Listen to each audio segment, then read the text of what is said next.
اللہ کے رسول صلی اللہ علیہ وسلم نے فرمایا کہ وقت آئے گا تمام دشمن اطراف میں ایسا گھیر لیں گے تم کو. صحابہ نے پوچھا رسول اللہ کیوں؟ رسول اللہ صلی اللہ علیہ وسلم نے فرمایا کہ تمہارے دل میں وہن آ جائے گا. صحابہ نے پوچھا رسول اللہ صلی اللہ علیہ وسلم کیا ہے وہن؟ رحمت اللہ عالمین نے ارشاد فرمایا سنو نوجوانوں کہ دنیا سے محبت اور موت سے ڈر. یہ دنیا ختم ہوگی، تمہارا جسم بھی ختم ہوگا، میں بھی ختم ہو جاؤں گا ایک دن.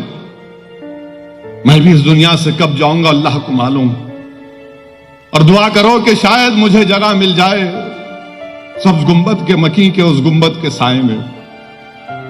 اللہ اس دنیا میں زندہ رکھے مجھے تو اللہ کسی کے سامنے مجھے نہ جھکائے. میرے عزیز دوستوں اور بزرگوں، ہم تمام کو جانا ہے جشن رحمت اللہ عالمین میں یہ گناہگار آپ سے عرض کر رہا ہے، علماؤں کی موجودگی میں لب کشائی کر رہا ہوں.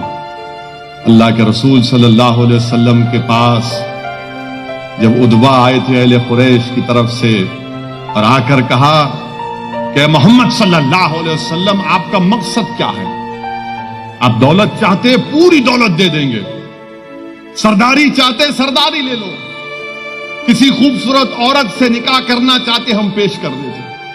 اللہ کے رسول صلی اللہ علیہ وسلم نے قرآن کی آیتوں کو سنایا.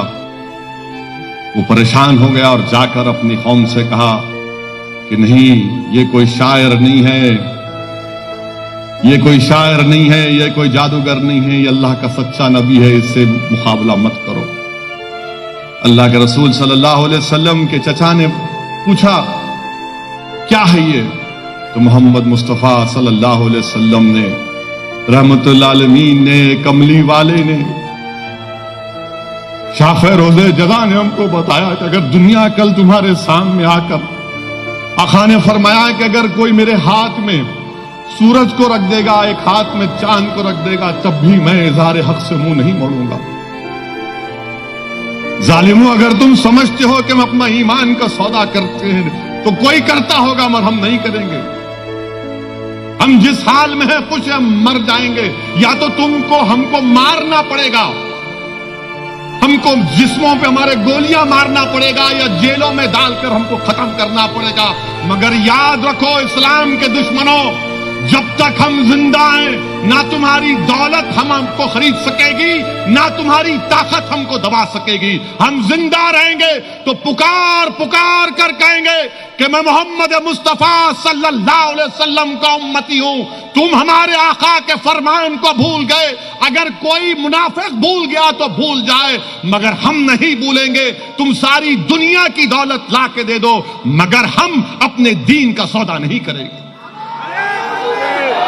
میرے عزیز دوستوں اور بزرگوں، میرے عزیز دوستوں اور بزرگوں، دنیا ہم کو یہ سمجھ رہی ہے کہ خرید لو، اس کی آواز کو خرید لو. نہیں میرے عزیز دوستوں، یہی دارالسلام، اسی جگہ پر جہاں پر میں کھڑا ہوں، آج اسد الدین اویسی اپنے والد مرحوم میرے سیاسی قائد سالار ملت کے اس تقریر کے جملے کے الفاظ یاد آ رہے ہیں کہ مرحوم قائد سالار نے کہا تھا کہ ہم نے کلمہ پڑھ کر اپنی زندگیوں کو جنت کے عوض بیچ دیا ہے. ابھی اللہ جانے کیا کر لے ہم سے. ہم مقابلہ کریں گے میرے بھائی، میں جانتا ہوں کیونکہ میں حالات کو قریب سے دیکھتا ہوں. میں جانتا ہوں کہ کیا کیا سازشیں ہو رہی ہیں، مگر ایک ہی چیز ہے جو مجھے لے کر آگے بڑھتی ہے اور جو ذمہ داروں کو آگے لے کر بڑھتی ہے کہ اللہ کی ذات پر اٹوٹ توکل کرنا اور ہمیشہ مصائب میں، برے وقت میں، تکالیف میں اللہ کے رسول صلی اللہ علیہ وسلم کا وسیلہ دے کر بھیک مانگنا، اہل بیت کا وسیلہ دے کر بھیک مانگنا، امام حسین کا وسیلہ دے کر بھیک مانگنا، شہزادی جنت کا وسیلہ دے رہا. میرے بھائی، یہ تاریخ ہمارے سامنے ہے، تو اس لیے نوجوانوں مایوس مت ہو. ہمت سے کام لو، دین پر چلو، اسلام پر قائم رہو، مسجدوں کو آباد رکھو، شریعت پر چلو، شریعت پر چلو۔ شریعت کی حفاظت کیسے کرو گے؟ جب شریعت کو اپنا لو گے، جب اپنے نفس پر شریعت کو غالب کر دو گے نوجوانوں۔ اور اسلام آسان دین ہے، اسلام ٹف نہیں ہے، بہت آسان دین ہے۔ یہ دنیا بولتی ارے تمہارے پاس شراب نہیں پی سکتے، تمہارے پاس شادی سے پہلے عورت کو ہاتھ نہیں لگا سکتے، تمہارے پاس ایسا ہے ایسا نہیں۔ میرے بھائی، اللہ یہ جو دین ہم کو دیا ہے نا، یہ ہماری فطرت کے لحاظ سے اللہ یہ چاہتا ہے کہ ہم نیک بن جائیں، اس کی عبادت کریں، اس کا شکر ادا کریں۔ اور کیسے کریں؟ قرآن اور سنت کو اپنانے سے۔ قرآن اور سنت کو اپناؤ، اور یاد رکھو اگر کوئی مسلمان دنیا کی اقتدار کے لیے، دنیا کے پوزیشن کے لیے، دنیا والوں میں عزت حاصل کرنے کے لیے، دنیا والوں کے سامنے اپنی اہمیت جتانے کے لیے شرک کرتا، تو یہ ان سے دور رہو، ان سے دور رہو۔ ہم کو نہیں چاہیے ایسا مقام، ایسی عزت، ایسی دولت جو ہم کو شرک کرنے پر مجبور کر دے۔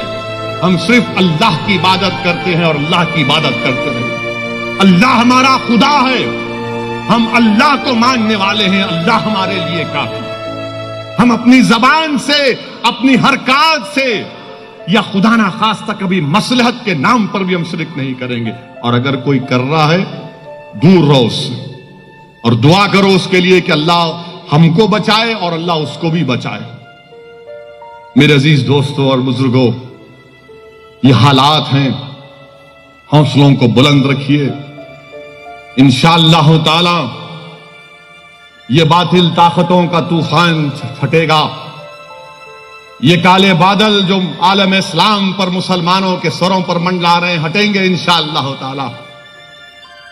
یہ بادشاہ، یہ مملکات، یہ اقتدار، یہ سب ختم ہوگا۔ یہ چند دن کے مہمان ہیں، یاد رکھو۔ ان کی شان و شوکت ختم ہو جائے گی، ان کی دولت بھی ختم ہو جائے گی۔ ان کو جب لحاظ ہوگا، جب ان کو معلوم ہوگا۔ دعا کرو ان یمن کے مظلوموں کے لیے جو آج تڑپ رہے ہیں۔ آپ کو معلوم یمن میں 1,00,000 مسلمان بچے مر گئے، دوائیں نہیں۔ یمن کی سرزمین کے لیے دعا کرو۔ اللہ کے رسول صلی اللہ علیہ وسلم نے اہل یمن کے لیے دعا کی، اللہ یمن میں امن قائم کر دے۔ میرے عزیز دوستوں اور بزرگوں، دین اسلام پر چلو۔ اللہ قرآن میں فرما رہا کہ اسلام میں پورے داخل ہو جاؤ، شیطان کے نقش قدم پر مت چلو، وہ تمہارا کھلا دشمن ہے۔ اور ہم کیا کرتے؟ نہیں، کچھ نہیں ہوتا۔ زندگی کے قیمتی لمحوں کو نوجوانوں وہ ویڈیو گیم میں مت گزارو جس کو تم بڑی پسند سے کھیلتے ہو، پیو جی بھی نہیں میرے بھائی، نہیں۔ تمہاری زبان پر تو درود شریف کا ذکر ہونا، تمہاری زبان بار بار درود و سلام، درود و سلام، تمہاری زبان پر یہی ہونا، تمہاری زبان پر حسبنا اللہ نعم الوکیل۔ نوجوانوں، تمہاری زبان پر استغفر اللہ ہونا چاہیے۔ جب تم یہ چیز، یہ عادتیں اپنا لو گے تو دیکھنا ہماری کامیابی ہوگی۔ میرے عزیز دوستوں اور بزرگوں، ڈرنے اور گھبرانے کی ضرورت نہیں ہے۔ کسی شاعر نے کیا خوب کہا ہے، خاصائے خاصان رسول، اے خاصے خاصان رسول، وقت دعا ہے، امت پہ تیری ایک عجیب دور ہے۔ اے کشتی امت کے نگہباں، بیڑا یہ تباہی کی آن لگا یا رسول اللہ۔ ہم تو رحمت اللہ العالمین سے بھیک مانگتے ہیں کہ رسول اللہ اپنی امت کی خبر لیجیے۔ ہم اللہ سے بھیک مانگتے ہیں کہ پروردگار ہم تیرے حبیب کی امت ہے، ہماری لاج رکھ لے، ہماری لاج رکھ لے بس۔ اللہ ہم کو جب تک دنیا میں رکھے، ہم اس کے دین پر رہے، اللہ ہم کو شرک سے دور رکھے، اللہ ہم کو رسول اللہ صلی اللہ علیہ وسلم کی سنت پر عمل کرنے کی توفیق عطا فرما۔ میرے عزیز دوستوں اور بزرگوں، جو لوگ دین کے لیے کام کر رہے ہیں ان کے لیے دعا فرمائیے، جو لوگ اسلام کی سربلندی کے لیے کام کر رہے ہیں ان کے لیے دعا فرمائیے، جو لوگ باطل طاقتوں سے مقابلہ کر رہے ہیں ان کے لیے دعا فرمائیے۔ دعا فرمائیے کہ اللہ ہم کو کامیاب کرے،